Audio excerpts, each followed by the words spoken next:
Hello, welcome to the Charity Impact Podcast, where we aim to help you increase your charity's income and impact by sharing the experience and expertise of our guests. If you enjoy the podcast, please do drop me a note on LinkedIn, Twitter, or email. A few words of encouragement really make a huge difference when sometimes it feels a bit like you're talking into the void. And I also really appreciate any constructive feedback that will help me to improve. I'm Alex Blake, your podcast host, and I'm joined today by Oli Barrett, who's been described as the most connected person in Britain. He loves to make connections between people and ideas, and this has led to him set up several social purpose initiatives and organisations, as well as for-profit startups, and he's worked with a really eclectic mix of organisations, from startups to large global brands and governments. So I'm particularly interested in learning about and sharing with you how Oli's developed some of these charities and social enterprises, some of the successful cross-sector partnerships he's developed. And my hope is that maybe these stories of collaboration and bringing ideas to life might spark ideas for you in addressing the social challenges that you're focused on. So welcome to the podcast, Oli. How are you today? I'm very well, Alex. Thank you very much for having me. Great to be here. Great. So I thought it'd be useful just to get a bit of introduction from you to what you do, what that sort of role of connector looks like in practice. Maybe you can just mention one or two of those sort of charities or initiatives that you've been involved in setting up.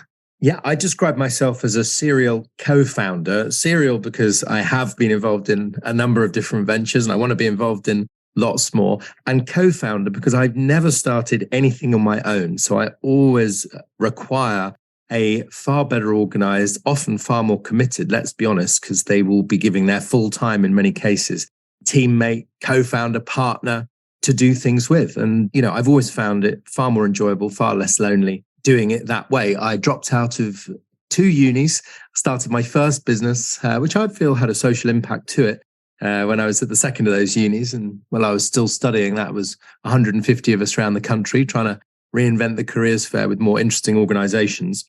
And a few years later, I went on to start what became a very large schools entrepreneurship challenge called Tenor. So giving out now almost 500,000 and more £10 notes to school kids and challenging them to see if they can make money and make a difference. So what's ended up happening is I've been involved at the start of a whole range of companies, social enterprises, what now have become charities.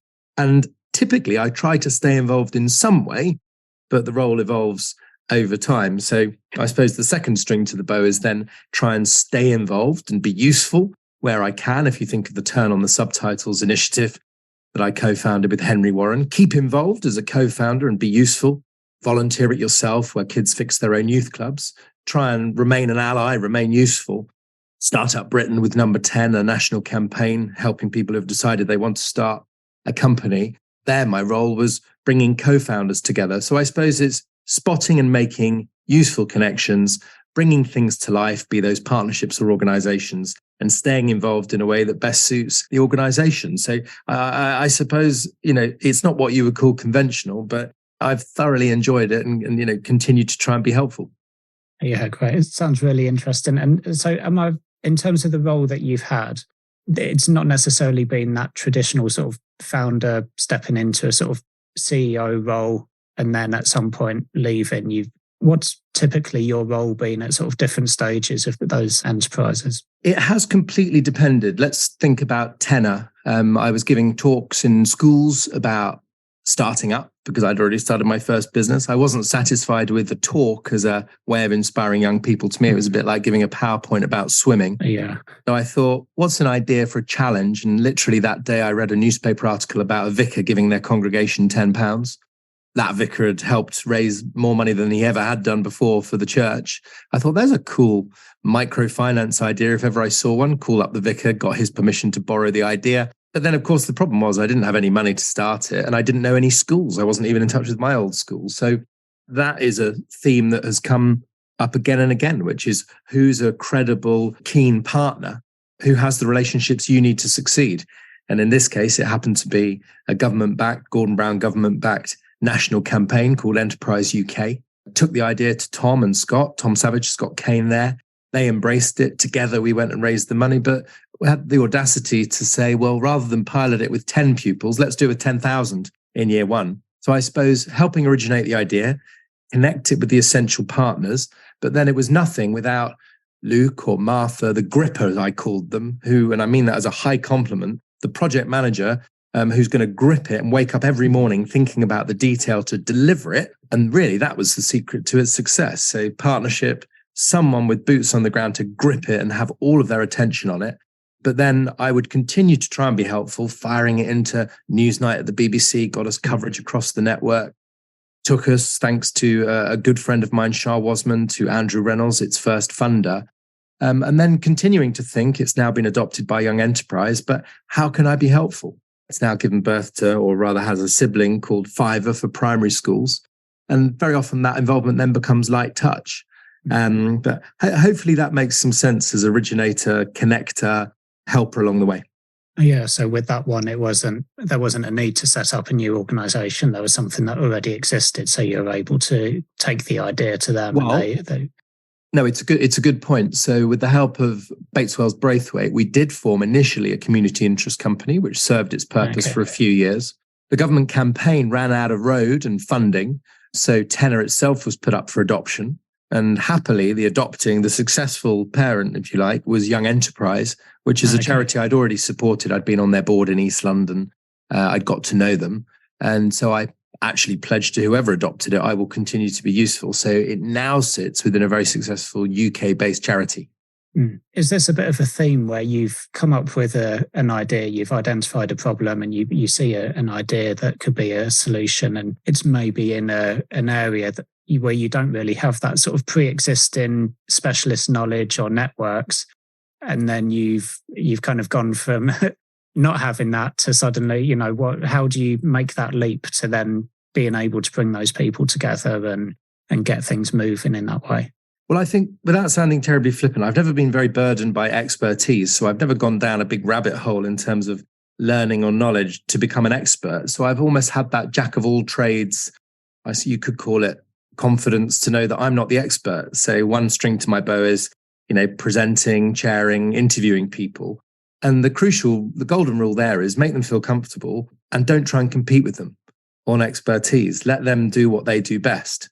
So with VIY, Volunteer It Yourself, I read about youth clubs literally closing down because they were in disrepair, and said to my partners, Tim and Ed, couldn't we get kids fixing their own youth clubs? And by chance, I'd seen a plumber, very successful entrepreneur plumber, Charlie Mullins from Pimlico Plumbers, writing a blog post as to why he thought we should get school kids fixing their own schools. So before you know it, I'm pinging him an email saying, do you fancy a cup of tea, to brainstorm an idea. He went on to pledge the time of his team. That gave us the asset we needed to match fund it, had a coffee with a foundation at the time, which was called V.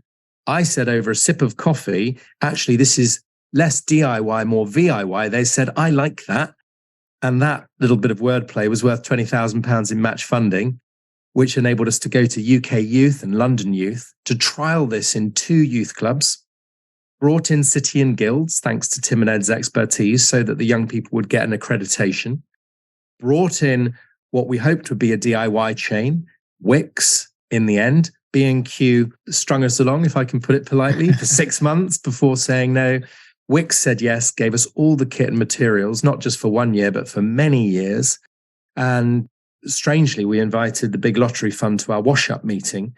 They ended up piling in with some ideas of their own, commissioned us to apply for what turned out to be £1 million in funding to scale it to over 300 locations. So, it might sound like a sort of a zigzaggy story, but hopefully it gives a picture of, just those, big idea, simple start, bring in partners, make sure there's plenty in it for all of them, and see what happens. Yeah. And just, you mentioned your partners, Tim and Ed. So that were they people you were working with already on something else? Yes. So Tim Redding, Ed Selwood, 2 of the most brilliant colleagues you could ever hope to meet.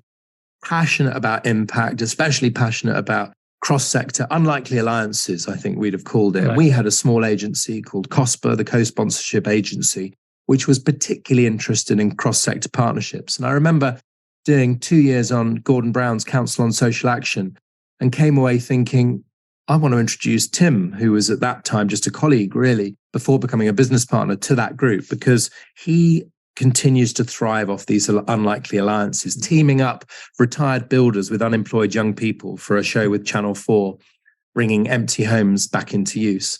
So we had a vehicle. In the end, VIY became our flagship project and is now a standalone, profitable social enterprise employing many people, several offices across the UK. And many of the mentors that have supported VIY have done literally dozens of projects because they continue to get as much out of it as they put in. Yeah, great. I remember the place where I came across your work first was, I'm not sure quite how I found it, but I watched a YouTube video you'd done that was about how to build a better network, I think. It was certainly about kind of networking, but not in the sort of sense of networking that everyone dreads of, being queuing for coffee at a business breakfast or whatever, but about, building a network that leads to these sorts of opportunities. And one of the things in there was about taking these kind of long shots where you think, okay, who would I ideally like to connect with to enable this thing to happen, to take this idea forward. So with the Charlie Mullins example, was that one of those long shot things for you, or did you have some kind of link already? No, we had crossed paths very briefly at a speed networking event that I'd been hosting. That normally disqualifies someone from ever wanting to speak to you again, by the way, but I thought I'd chance my arm. By the way, queuing for coffee is often the best bit, actually, because you can bump into people and it's going to end, and it can be quite informal. But events aside, I'm a great believer in this. So my first ever company, I needed advice on an advert, and I knew nothing about advertising. And the most famous ad agency in the world at the time was Saatchi & Saatchi. So I cold called them, managed to get summoned into their HQ.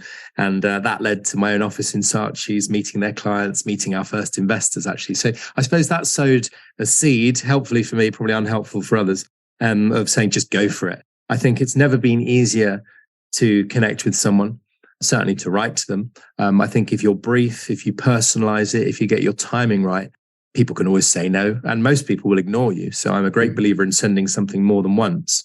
I'm also a great believer in setting up triggers. So if there's someone or an organization I've got my eye on, I'll set up a Google alert on them. So my inbox will get a ping when they hit the news. And very often I am then finding myself writing to them, mending something they've written about, or maybe stuck their neck out about, or even commiserating them if they've had some bad news or are going through some turbulence. But I tend to keep it quite pithy, quite brief.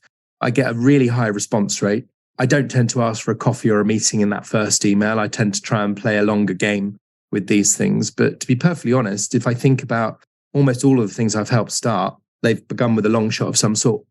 Yeah, I was going to ask about the sort of success rates, if you like, on those cold approaches, because, is it the case that realistically you will mostly get ignored? And so, it's not, if people try it 2 or 3 times and it doesn't work and give up, then it's, you need to send 20 of these and you might get 2 or 3 of them where you get a response. Is it that sort of thing? Certainly. I mean, you could call it a numbers game, but really I find, back to the brevity point, when a lot of people receive an email, they're wondering if they're the only person who's received it. And if they suspect a lot of people have received it, they often delete it or ignore it, let's be honest.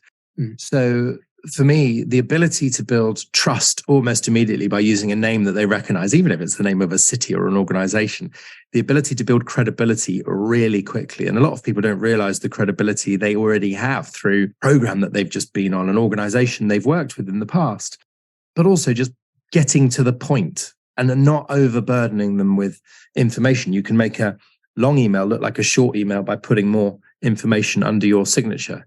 But playing along with these things and thinking, why now? Why am I writing to this person? And am I just calling to say, I see you in the world and I admire your impact? Or am I making a suggestion, bringing something to their attention that they might find interesting or helpful? So I find, Alex, a lot of these things don't have to be as transactional as people first think. And they'll say to me, well, what would I be asking them for? Why would they want to meet me? And my point is always, well, in the first instance, it might not be about that, Yeah, I think if you just say, do you want to catch up? Do you want a coffee? People think, well, no, I haven't really got time. Like, what do you want? And people want to either know, what it is specifically or... Yeah. I'm going to give you an example. I'm helping a charity at the moment think about how it connects with men of a particular age. And my unlikely alliances brain starts to think which brands have an unusually large number of customers over the age of 50, for example. And then I start to scroll through my mental Rolodex and then drop a couple of them a note just to say, out of interest, might you be interested in this particular cause? Just to start to sow a few seeds. Likewise, I think about a publishing partner, a newspaper or a radio company. And I start to just play with ideas in my mind of what a nice campaign might look like. And other than money, what might be in it for them? Is there another link to that cause? And then I start network mapping. Well, how would we get to the board of that company? Is it their non-exec? Has their chief exec ever spoken about this theme? And can I start to sow a seed, as I have done in that case, really briefly initially, saying, I've been wondering, and just put that out there. So I think I'm a great believer in playfulness, even with serious subjects when it comes to these things. And even if you're working with really serious charities, that idea of audacity, how could you push an idea without offending anyone to the point when it's almost laugh out loud audacious? So they will laugh and say, well, that would be something. I'd like to see that. And then you've got their attention. On that topic, I suppose, of cross-sector partnerships, I appreciate that this isn't necessarily your day job. You're not a person looking to develop partnerships between charities and businesses, but it's obviously something that you've been involved in. What are some of the things that you would suggest that maybe if a charity leader is thinking, how can I engage a business in helping me to achieve what we're looking to achieve, whether that might involve funding, but might involve some of those other kind of things, and how the charity can add value to that business? What are some of the things you've picked up on, or maybe you've got one or two examples that you can share, and people can kind of, pick their own kind of insights from it? Yeah, well, I am a great believer in working with translators, if you like, and it strikes me you do a good job of this. But the parties that you're dealing with can speak different languages and move at very different paces. So I think having somebody who's able to translate from time to time and hold the ring and bring multiple horses to water can be really powerful. And, I've seen that on so many occasions. I think there are different types of leader within the business world. Some will want you to bring a fully formed idea and say, what's the big idea? Whereas others might be prepared, even briefly, to say, let's think of a problem area that's worth solving and just start to think about possible ways to address that and have that more creative, open-minded conversation. When we started Startup Britain, there was nothing more than my suggestion to go and see a member of the House of Lords, David Young, the late, great Lord Young, for a coffee. And I invited 7 other mates to come and see him for coffee. I actually invited 12, but only 7 could come. We accidentally turned into the co-founders of Startup Britain, which launched 3 weeks later alongside the Prime Minister, completely funded by the private sector, including the programme of startup loans, which has now loaned over £900 million to over 100,000 businesses. So in other words, that started with wouldn't it be nice to sit and have a coffee and talk about how we solve this particular challenge, which was better support for people starting out in business. So don't be afraid. You might fear, I wouldn't want to waste their time, but there are people in the business world who will be happy to throw around those ideas. In terms of the partnership itself, I think it's absolutely, and your listener will utterly get this, but I think the value exchange, what each party gets from this, is the single biggest success determiner of all. And if you haven't balanced the value exchange, then in my experience, the partnership will last for a relatively short amount of time. So if the corporate is giving money, getting a little bit of something back, including a feeling of goodwill, if you're not careful, they will be looking for their next charity partner within the next year or the next 3 years. So in Wix's case, we didn't actually want their money. I'm going back to Wix, VIY, Kids Fix Their Own Youth Clubs.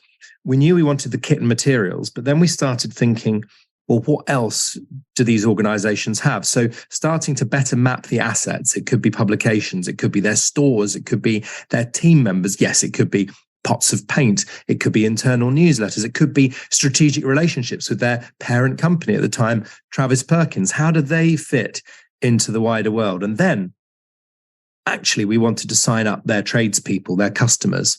But was it possible that by engaging and volunteering with Volunteer It Yourself, their business could do better as a result? The tradesperson's business? Turns out yes. Firstly, because they became local heroes in the vicinity of the youth club, which ended up getting them more business. They also, as it happens, turned out to spend more money with Wix as a result of engaging with the program. So all of a sudden, you've now got the sales director and the HR director, because we found that actually this was a good route into Wix for trainees and apprenticeships and work experience. So now I've got the managing director, the commercial director, and the HR director all saying, this is a good thing. Why should we stop doing it? And now that is absolute credit to the partners that worked on it. And I think that's the secret to why it lasted, a decade and not a year. Yeah, it's such a great example, because I think some of the benefits that corporate partners get from supporting charities of, some of the sort of positive PR and the goodwill and, some of the nice feelings that, the sort of staff motivation piece and things like that are great. But you can get that from working with any charity, not with the one specific charity that you're currently partnering with. So as you say, it's like next year, who should we do next? So where you can create those multifaceted kind of partnership benefits, I mean, that's a fantastic example where there are just benefits to almost every stakeholder in that kind of map. And I suppose you have to do that mapping and really think about it, don't you, in terms of who the different people are that matter to the organisation, and then thinking about where you can add value. And also bringing back the example of bringing that funder, maybe that was foolish, turned out well in that case, into the wash-up meeting, saying, yes, you are dealing with organizations and you're dealing with people, which sounds terribly cliched. And what I mean by it is not being afraid to share some of the wider context, some of the wider challenges, to say, look, this isn't a formal pitch. This isn't even a formal suggestion of what we might do together. But I wonder if I could ask your advice about a challenge we're facing in the bigger picture. And I think before you know it, the business will start sharing their own challenges with you as well. And you're now interacting as two humans, two fellow travelers, rather than a charity and a corporate partner. Now, I know that there will be people listening who will think something along the lines of, well, it's all right for this guy. He's so well connected and, he's got these links into all these different sectors and blah, blah, blah. How am I supposed to do this? How am I supposed to start from nothing when I don't have any of that pre-existing stuff and people don't recognize my name? And so it's, just another email in the inbox. What would you say to those people? I think that building your network in the first place is incredibly exciting, and not enough people sit down with a blank sheet of paper on a regular basis saying, who would I like to meet? And start to do some mapping around that. I've found that joining certain organizations, for me, many years ago, it was actually an organization called Ecademy, sadly no longer in existence, but gave me access to some of those communities where if I befriended the host, if you like, the organizer of those communities, I found that was almost like within Snakes and Ladders, the ladder that could connect me faster than ever to the people within that particular ecosystem. So organizations, like for me, the Entrepreneurs Organization, the Great British Entrepreneur Awards, which I went on to host for 10 years. I also found for me being a host, and I don't mean on stage now, I just mean of coffee, of early evening drinks, never paying for a room, but just saying I am gathering a few people. And I soon realized that maybe 10% of them wanted to come and say hi to me, but the rest was knowing that they might bump into other interesting characters. So I think you don't have to be extrovert to do it, but if you can become a convener, that can supercharge your network as an organization, but also you can do it individually. I actually think, Alex, 90% of networking is the knack of keeping in touch.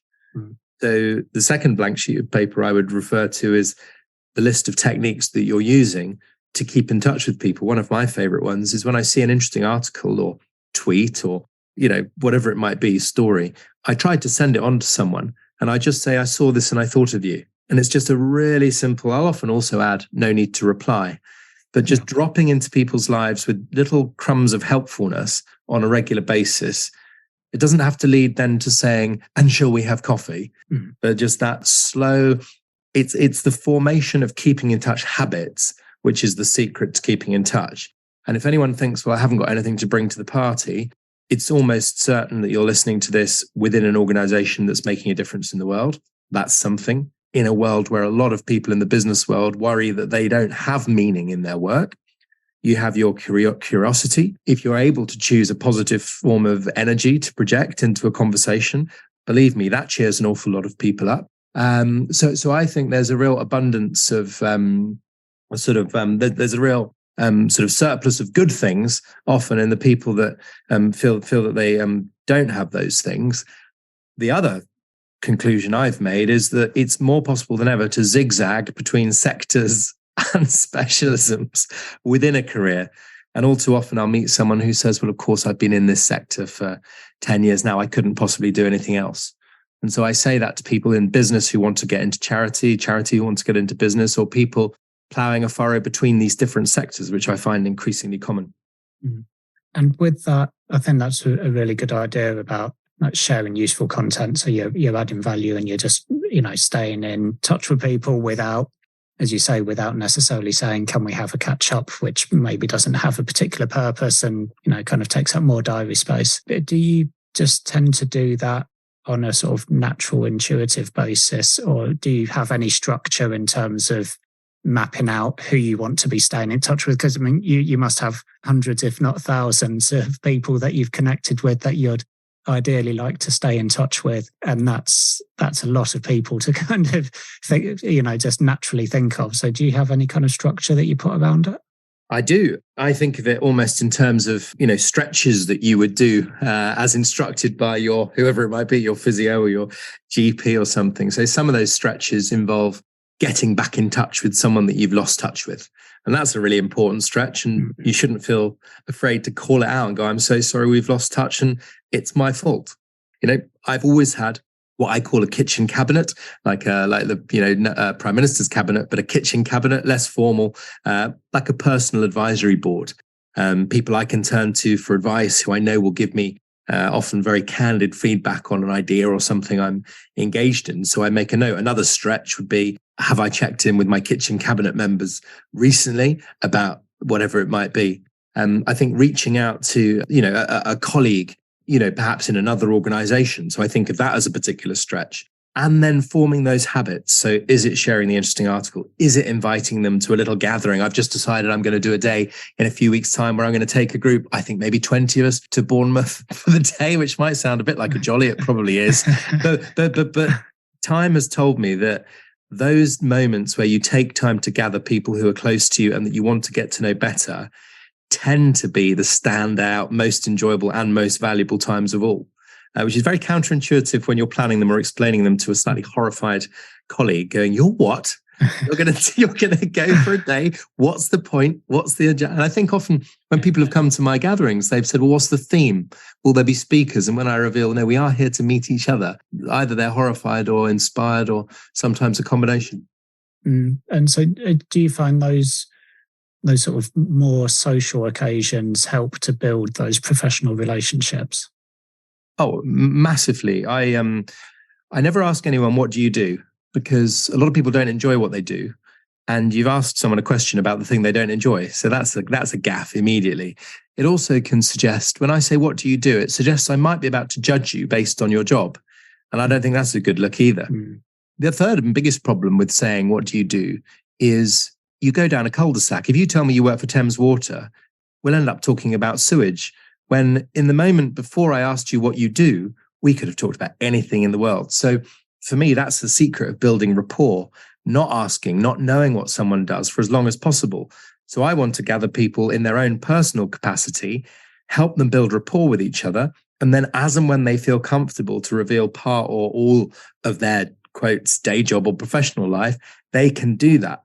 But I'm convinced more than I've ever been convinced before that breakthroughs, problem solving happens when people from different worlds bond with each other, feel comfortable in each other's presence, expressing ideas, expressing doubts, expressing things that could do with solving. And you don't do that by forcing them to wear hats and corporate business cards and titles, because in fact that locks people down. And so I think it's all about creating those sort of psychologically safe places where people can play with ideas and get to know each other. Yeah, I really like this idea. And I think I've probably done bits of things like this, but I think maybe I should host something again soon. So I'm going to ask you a bit more about that. But just before we do, so what do you do is a bad question. So yes. What would you suggest instead of that? Well, I think it's quite a personal one. So I definitely encourage you to come up with your own. I use a phrase, funnily enough, I was at an event last night. I use a phrase, If I feel confident with the person that they won't think I'm being cheeky, I say, what's keeping you out of trouble? If I know them a little, I will often say, what's keeping you busy? Because that means that they can tell me about the holiday they're going on. They can tell me about the bit of work they're having done at home. They can tell me about the fact they've just started piano lessons. Yeah. So I think, so you can choose almost whatever you're most interested in at the moment, can't you? Rather than having to say, well, this is the job I do. It might be, well, I've just launched a podcast, or I've just started, playing golf, or whatever it might be. Yeah. And by the same token, if someone's asking you, what do you do? I'm not suggesting you should push back the question, but if you offer them a series of hooks rather than a one-line answer, you say, well, I've just finished a podcast recording. I'm off for lunch in this part of the world. I've just started, learning about the solar system. You've given them a range and they can go wherever they want. It tends to lead to much better conversation. Right. And to come back to the convening of people for some kind of get together, how do you structure it if we're assuming it's not going to be any speakers, not going to be a kind of, this is the theme of the day and so on?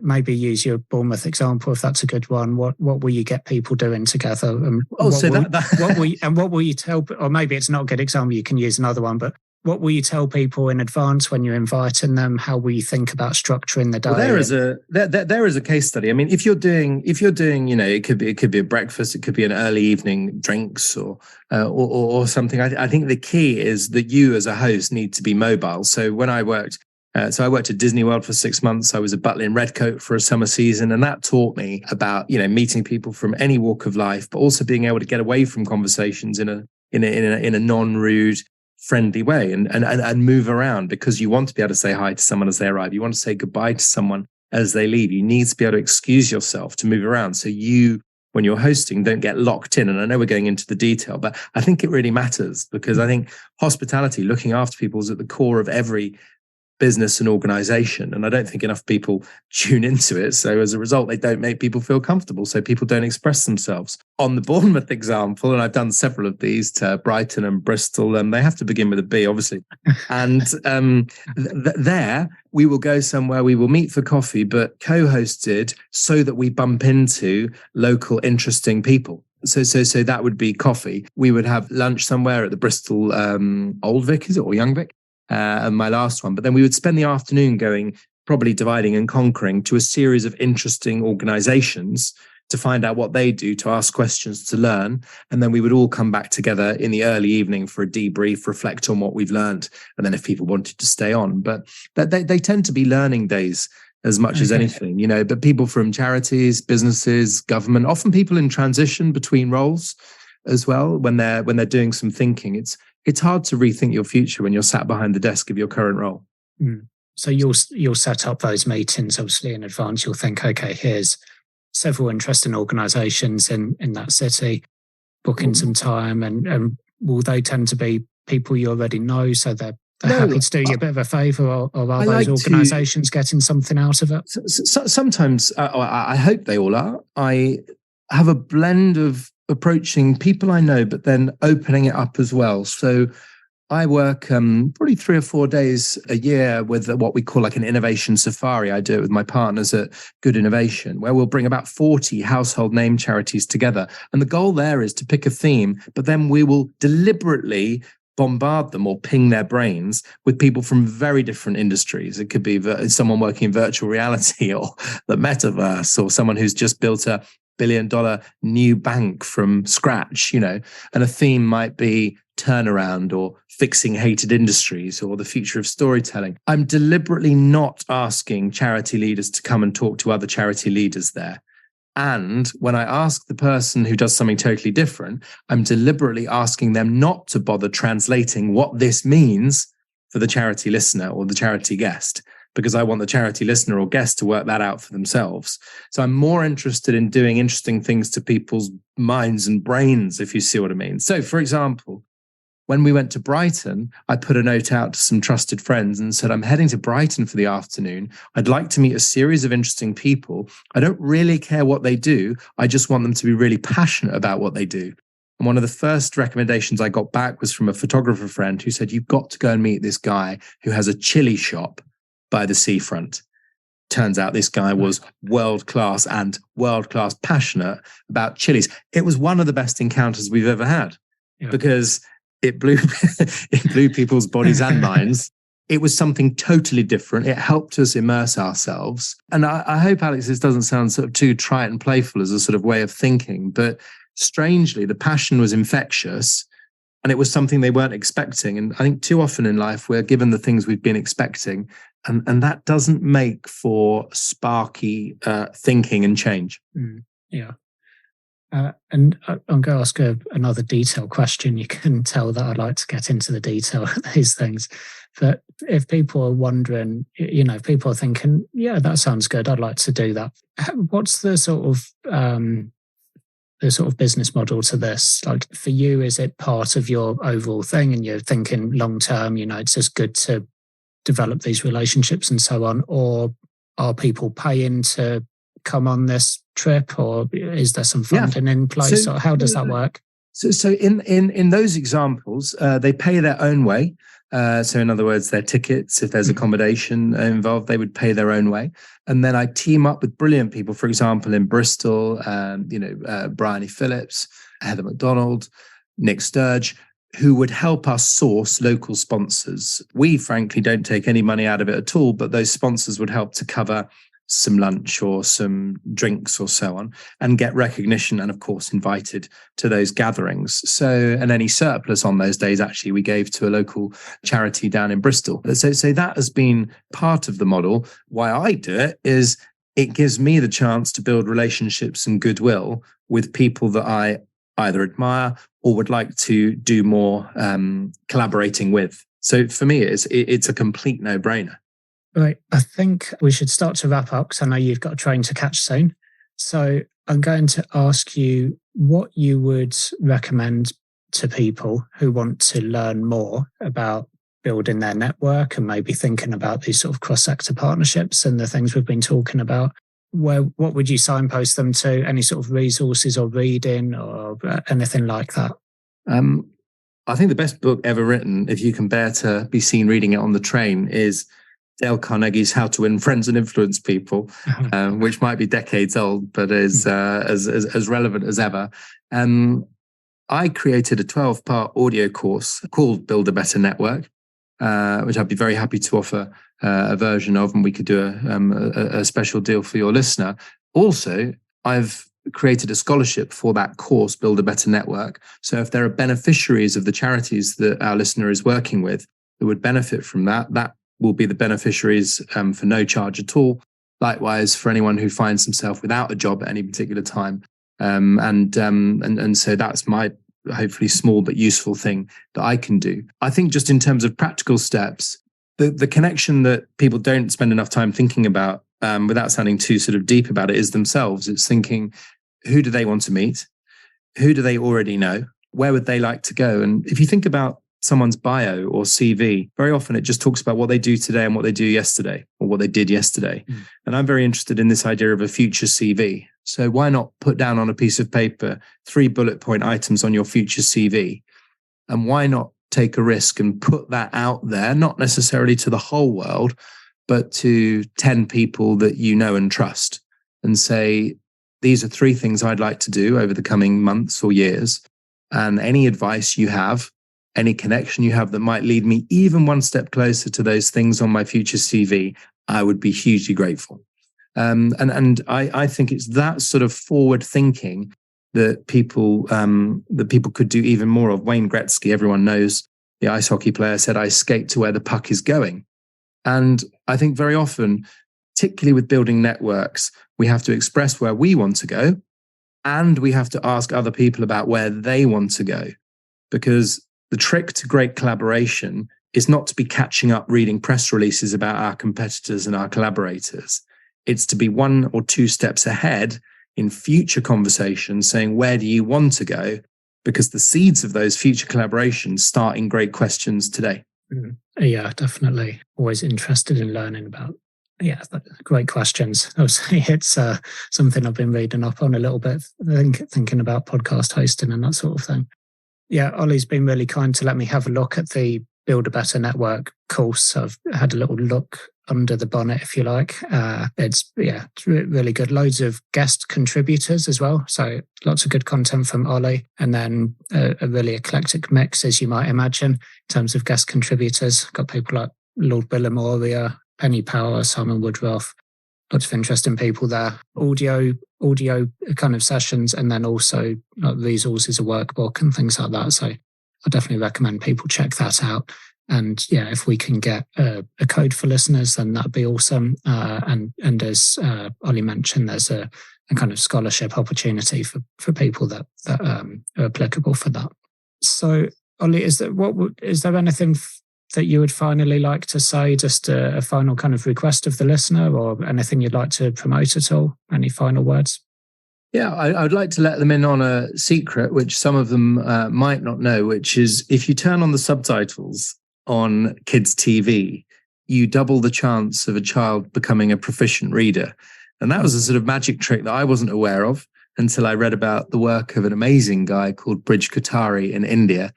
And what that made me think was, well, we should do a campaign, which we have done, Turn on the Subtitles, TOTS. And we should direct that partly at parents with the help of Stephen Fry and Lenny Henry and Sandy Toksvig, and through schools with the help of Twinkle and GCSE Pod. But actually, what we should really do is target the BBC, Sky, Netflix, Amazon to turn the default setting from off for subtitles to on for subtitles so that you can still turn them off. And so what I'm letting you in on is a stealth global literacy campaign, which with the flick of a switch could literally change millions of lives. So that's driven by Henry Warren and Nina Hale. I'm its co-founder, but the one thing I wake up pretty much every morning thinking about is how do we turn the TOTS, turn on the subtitles campaign into a global success story, knowing that we genuinely don't care who gets the credit. So you've got some really interesting thinkers and minds that listen to the podcast. If anyone's got any thoughts on that to help us on our way, I'd be hugely grateful, because it's such a simple idea that I think we'd be kicking ourselves in 20 years if we hadn't fulfilled its potential. That's an incredible start. What was that? Children, when they watch TV with the subtitles on, what was? Sorry, I'll get it wrong. So you tell me again. You effectively double the chance of them becoming a proficient reader. So I'll give you one tiny, it was a significant study, which was that in a group of children who were watching television without subtitles, 35% of them became proficient readers at the end of the trial. Okay. And by the way, this was only an hour of basically subtitled music videos a week, an hour a week. Okay. In the group that had the subtitles for that extended trial, 70% became efficient readers. So it has this transformational effect. We were told by certain broadcasters that they would turn the subtitles on if they wanted to. And our thought was very much the defaults matter. So we ran some research with Nesta. And by the way, if the subtitles at the beginning of our 6-week trial were turned off, 99% of the children kept them off. Yeah. If the subtitles were on at the start of the 6-week trial, 99% of the children kept them on. So if anyone listening is into nudge thinking, particularly for large corporates and organizations, defaults matter enormously. Yeah. And I'm not sure that the bosses of Netflix and Amazon realize quite what a social change they're sitting on if they flick that switch. Some more long shot emails to send, I think. Yeah. Well, we have we continue to send them very often, Alex. Yeah. These things are about timing, aren't they? They're about timing. Yeah. I did know that, and now's the moment we should talk. Yeah. Great. Thank you, Oli. That's been really interesting, really enjoyable. And I hope it does spark ideas for people. And certainly if people are interested in getting more into the detail of those kind of tips for how to build a better network, I definitely recommend that course. Thank you, Alex. I've really enjoyed talking with you. Thank you. Thanks.